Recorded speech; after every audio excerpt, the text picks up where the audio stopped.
HTML attribute. আজকের এই chapter থেকে আমরা HTML অ্যাট্রিবিউট সম্পর্কে বিস্তারিতভাবে জানব। HTML লেখার জন্য বিভিন্ন সময় বিভিন্ন প্রয়োজনে অ্যাট্রিবিউট ব্যবহার করা হয়। সর্বদা স্মল লেটারে অ্যাট্রিবিউট লেখা হয়। আজকের এই চ্যাপ্টার থেকে আপনি যা যা শিখতে পারবেন। HTML অ্যাট্রিবিউট কি?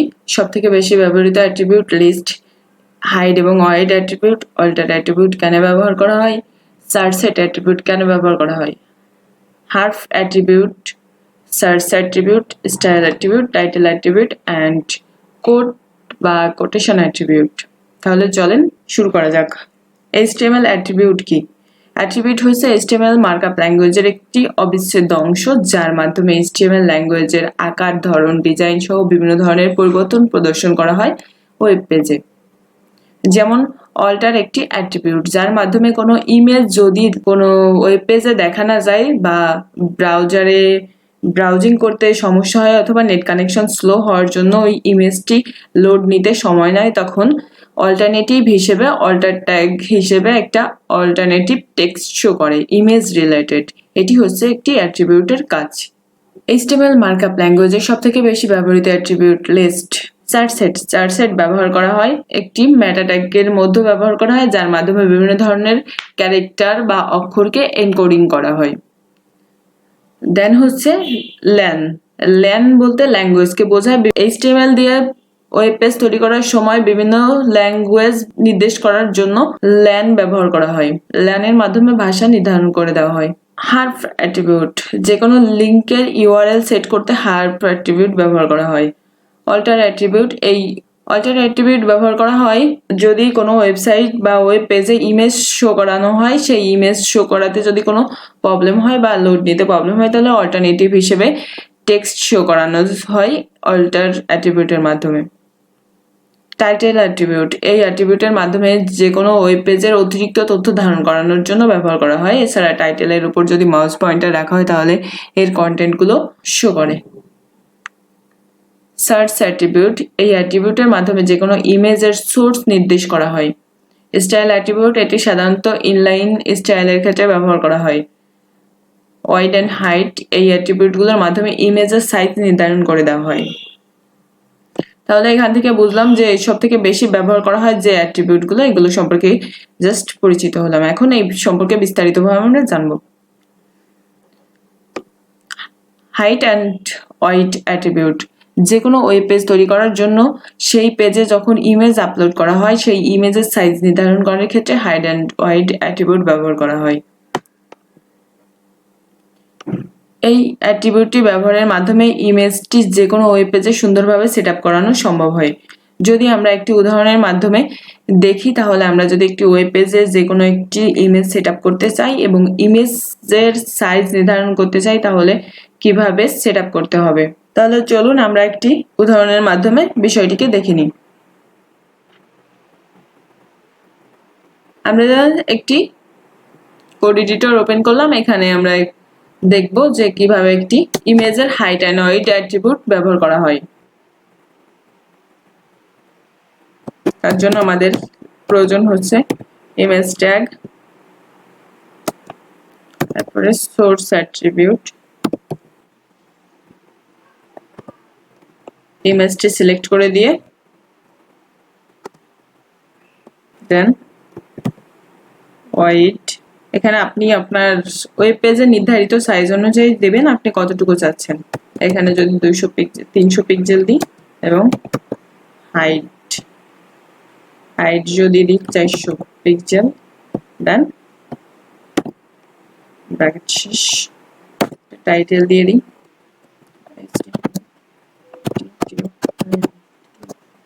এটা যদি এখন আমরা লাইভে দেখি, দেখেন ইমেজটি এভাবে শো করবে। আমরা যদি এখান থেকে হাইট বা ওয়াইড একটু চেঞ্জ করি, 300 আছে, যদি আমরা 600 করি আর এখানে 400 জায়গায় যদি 800 করে সেভ করে আবার ব্রাউজারে গিয়ে দেখেন ইমেজটা অটোমেটিক্যালি বড় হয়ে গেছে। তার মানে একটা ইমেজ ওয়েব পেজে কিভাবে শো করবে সেটা হাইট আর ওয়েট নির্ধারণ করে দেবে। তাহলে এখান থেকে বুঝতে পারলাম অ্যাট্রিবিউট ব্যবহার করে কিভাবে একটি ইমেজের হাইট এবং ওয়েট সেট আপ করে ইমেজের সাইজকে ঠিক করতে হয়। এখন দেখব অল্টার অ্যাট্রিবিউট। অল্টার অ্যাট্রিবিউট কেন ব্যবহার করা হয়? যখন আমরা কোনো ওয়েব পেজ তৈরি করি তখন ওয়েব পেজের প্রয়োজনে আমরা বিভিন্ন ধরনের ইমেজ ব্যবহার করি, যা যে কোনো ওয়েব পেজকে ইউনিক করতে সাহায্য করে। কিন্তু ব্রাউজারের সমস্যার কারণে বা নেটের স্পিড কম থাকার জন্য বিভিন্ন সময় এই ইমেজ আপলোড হতে অনেক সময় নেয় এবং এরর দেখায়। তখনই প্রয়োজন হয় অল্টার অ্যাট্রিবিউটের। যদি কোনো ইমেজ লোড হতে সময় নেয় তাহলে অল্টারনেটিভ ইমেজের রিলেটেড টেক্সট শো করানোর জন্য অল্টারনেটিভ অ্যাট্রিবিউট ব্যবহার করা হয়। যদি আমরা একটি উদাহরণের মাধ্যমে দেখি তাহলে অল্টারনেটিভ টেক্সট সেট করার পদ্ধতি আমরা দেখতে পাবো। আমরা পূর্বে যে টেক্সটটি ইউজ করেছিলাম, এখানে যদি আমরা এর পাশাপাশি অল্টার টেক্সট সেট আপ করতে যাই, এটুকু বাদ দিলাম, ইমেজের হাইট আর ওয়েট বাদ দিয়ে alt অল্টার ট্যাগ, এখানে হচ্ছে দিলাম html attribute and then save। এখন যদি আমার ব্রাউজারে এটা লোড নিতে টাইম নেয়, দেখেন আমরা হাইট ওয়েট করে দিয়েছি বলে অটোমেটিক্যালি এর একটা সাইজ নিয়ে নিছে। যদি কখনো ব্রাউজার লোড নিতে সময় নেয় তাহলে এখানে শো করবে html অ্যাট্রিবিউট, অন্য কিছুই না, যার মাধ্যমে ইমেজ দেখা না গেলেও অল্টারনেটিভ টেক্সটটি শো করবে। তাহলে এখান থেকে বোঝা গেল কিভাবে টেক্সট সেট করতে হয় একটি ইমেজের মাধ্যমে। এখন দেখব চারসেট। চারসেট অ্যাট্রিবিউট কেন ব্যবহার করা হয়? চারসেট অ্যাট্রিবিউট মূলত মেটা ট্যাগের মধ্যে ক্যারেক্টার এনকোডিং এর ক্ষেত্রে ব্যবহার করা হয়। ইংরেজি ছাড়া যে কোনো ভাষাকে ব্রাউজারে সঠিকভাবে দেখানোর ক্ষেত্রে এই অ্যাট্রিবিউট ব্যবহার করা হয়। ইংরেজি বাদে অন্য যে কোনো ল্যাঙ্গুয়েজের ক্ষেত্রে চারসেট হিসেবে UTF-8 সর্বদা ব্যবহার করা হয়। তাহলে চলুন একটি উদাহরণের মাধ্যমে এই অ্যাট্রিবিউটটি আমরা দেখে নিই। এটাই কপি করে দেখি। এখান থেকে এই চারসেট মেটা ট্যাগটা ইউজ করতে হয় হেড সেকশনের মধ্যে। তো আমরা যদি পুরোটা মেটা ট্যাগ, মেটার পরে চারসেট, চারসেটের পরে হচ্ছে UTF-8। UTF-8 দেওয়া হয় যদি আমরা ইংরেজি বাদে অন্য কোনো ল্যাঙ্গুয়েজ ব্যবহার করতে চাই, তাহলে এখানে চারসেট ইউজ করতে হয়। এখানে যেহেতু বাংলা কিছু লেখা আছে, কিছু কন্টেন্ট, যার কারণে এখানে চারসেট UTF-8 সিলেক্ট করে দিতে হবে। যখন আপনি বাংলা বাদে অন্য কোনো ল্যাঙ্গুয়েজের মাধ্যমে আপনার ওয়েব পেজ তৈরি করতে চাবেন তখন এইটা ব্যবহারের প্রয়োজন হবে। যদি আমরা এখান থেকে Ctrl+S দিয়ে ব্রাউজার প্রদর্শন করতে যাই, দেখেন ব্রাউজারে রিলোড দেওয়ার আগে এটা চলে আসছে। উপরের আলোচনা থেকে এটা বলা যায় যে ইংরেজি বাদে যে কোনো একটি ল্যাঙ্গুয়েজকে সঠিকভাবে ওয়েব ব্রাউজারে প্রদর্শন করার ক্ষেত্রে চারসেট হিসেবে UTF-8 ব্যবহার করা কতটা গুরুত্বপূর্ণ। এখন আমরা দেখব হার্ফ অ্যাট্রিবিউট। ওয়েব পেজে বিভিন্ন ধরনের লিঙ্ক নির্দেশ করার জন্য হার্ফ অ্যাট্রিবিউট ব্যবহার করা হয়। এটি মূলত এই ট্যাগের মধ্যেও সেট আপ করা হয়। তাছাড়া এরিয়া বেস লিঙ্ক ট্যাগেও মাঝে মাঝে ব্যবহার করা হয়। চলুন তাহলে আমরা একটি উদাহরণের মাধ্যমে হার্ফ অ্যাট্রিবিউটের ব্যবহারটি দেখে আসি। যদি আমরা ওয়েব ব্রাউজারে যে কোনো একটি নোটপ্যাড ওপেন করি বা যে কোনো একটি কোড এডিটরে ব্যবহার করে এখানে যদি আমরা লিখতে চাই হার্ফ, এখানে যে কোনো একটি লিঙ্ক প্রবেশ করাইতে হবে। তাহলে আমরা আমাদের ওয়েবসাইটের লিঙ্কটি এখান থেকে কপি করে এখানে প্রবেশ করালাম, দেন স্টার্টিং ট্যাগটা শেষ করলাম, এখানে দিলাম visit our digital service site, এটা লিখলাম, এটা শেষ। যদি আমরা এটাকে সেভ দিই আর নিচের প্যারাগ্রাফটা বাদ দিই, এখন এটা সেভ করে যদি আমরা ব্রাউজারে রান করি, দেখেন ব্রাউজারে এটা অটোমেটিক্যালি চলে আসছে। এখন যদি ভিজিট আওয়ার ডিজিটাল সার্ভিস সাইটের উপর ক্লিক করি তাহলে দেখেন রিডিরেক্ট করে এই লিংকটা আমাদের ওয়েবসাইটে নিয়ে যাবে। তাহলে এখান থেকে বোঝা গেল যে কিভাবে একটি হার্ফ অ্যাট্রিবিউট কাজ করায়। এভাবে আপনি হার্ফ অ্যাট্রিবিউট ব্যবহার করে আপনারা যে কোনো ওয়েব পেজের মধ্যে যে কোনো লিংক ইনসার্ট করাতে পারেন। এখন আমরা দেখব সার্চ অ্যাট্রিবিউট। HTML মার্কআপ ল্যাঙ্গুয়েজের মাধ্যমে যে পেজগুলো তৈরি করা হয় এর মধ্যে ইমেজ এবং স্ক্রিপ্টের সোর্স ফাইল নির্দেশ করার জন্য সার্চ অ্যাট্রিবিউট ব্যবহার করা হয়। এই অ্যাট্রিবিউট দুই ধরনের, যার মাধ্যমে এক্সটার্নাল ও ইন্টারনাল ইউআরএল ইনসার্ট করানো যায়। অ্যাক্টিভিটি হচ্ছে অ্যাবসোলুট ইউআরএল এবং রিলেটিভ ইউআরএল, তবে সবসময় রিলেটিভ ইউআরএলটি ব্যবহার করা হয়। চলুন তাহলে একটি সার্চ অ্যাট্রিবিউটের ব্যবহার দেখে আসি। আমরা পূর্বে যে ইমেজের অ্যাট্রিবিউটটি দেখেছিলাম 𝗙𝗵𝘁,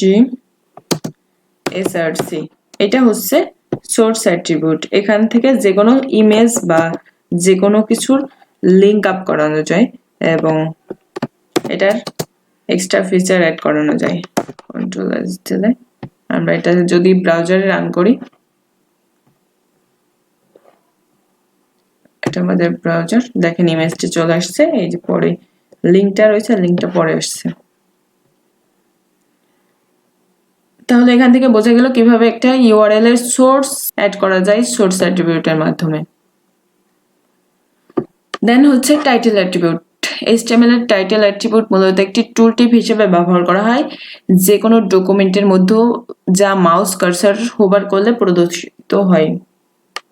উদাহরণস্বরূপ যদি আমরা টাইটেল অ্যাট্রিবিউটটি দেখি, তাহলে আমরা যদি কোড এডিটরে যাই, এই কোডগুলো বাদ দিলাম, এখানে যদি আমরা একটা প্যারাগ্রাফ ট্যাগ নিই, এর ভিতর যদি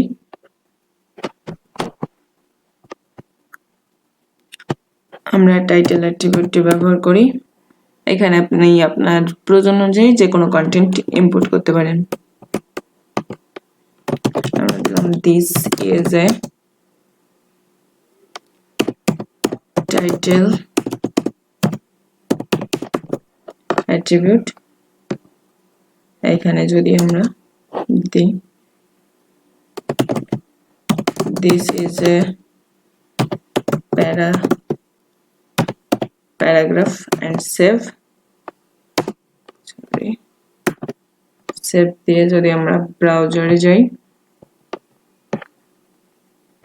দেখেন this is a paragraph show করছে, আর টাইটেলের ভিতর যে লেখাটি আমরা দিয়েছি ওটা শো করছে না। কেননা এটা যখন একটা ওয়েব পেজ তৈরি করা হয়ে যাবে, টুল টিপ হিসেবে যদি মাউস কার্সর রাখা হয়, ওটা হচ্ছে কন্টেন্টটা শো করবে। এখন দেখবো আমরা স্টাইল অ্যাট্রিবিউট। স্টাইল অ্যাট্রিবিউট কি? HTML ট্যাগের মধ্যে colour, font size, font family, height, weight ইত্যাদি ব্যবহার করার জন্য স্টাইল অ্যাট্রিবিউট ব্যবহার করা হয়। মূলত ওয়েব পেজে colour, font size, font family, background colour এসব ব্যবহার করার জন্য CSS ব্যবহার করা হয়। তবে HTML ডকুমেন্টের মধ্যে এই স্টাইল অ্যাট্রিবিউট ব্যবহার করে এই কাজগুলোকে ইন্টারনাল ভাবে করে নেওয়া যায়। চলুন তাহলে আমরা একটি দেখে নিই স্টাইল অ্যাট্রিবিউট কিভাবে কাজ করে। আমরা যদি এখানেই যাই, তাহলে এই ট্যাগের মধ্যেই যদি আমরা দিই স্টাইল, এখানে ব্যাকগ্রাউন্ড কালার যদি দিই, তাহলে এখানে কালারটা সেট আপ করে দেব রেড। এখন যদি এটাকে ব্রাউজারে রান করাই, দেখেন ব্যাকগ্রাউন্ড কালারটা রেড হয়ে গেছে। আমরা যদি চাই যে ফন্ট কালার রেড করতে,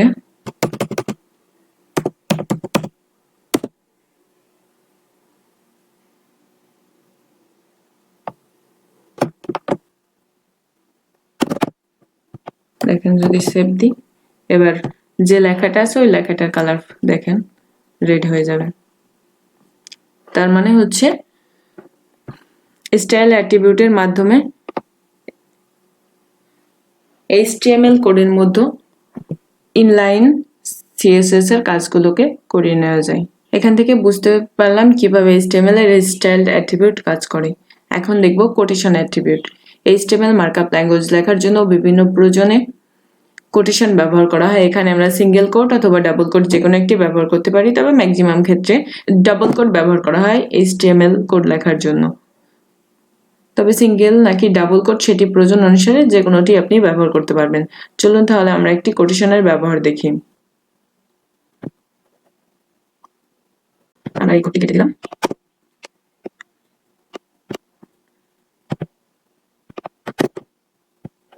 যদি এই কোডটাকে এখানে রান করাই আর যদি সেভ দিই, দেখেন এখানে this is a digital service provider company, এটাকে সিঙ্গেল কোড ইউজ করা হয়েছে। একটু বাদ দিই টাইটেলটা, যদি আমরা এখানে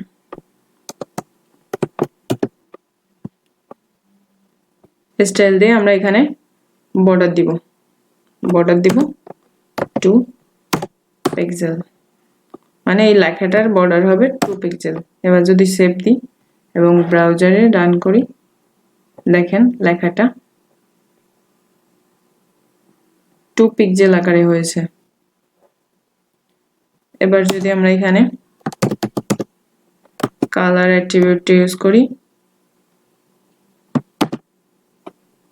দেখেন আমরা এই কালারটি দিব,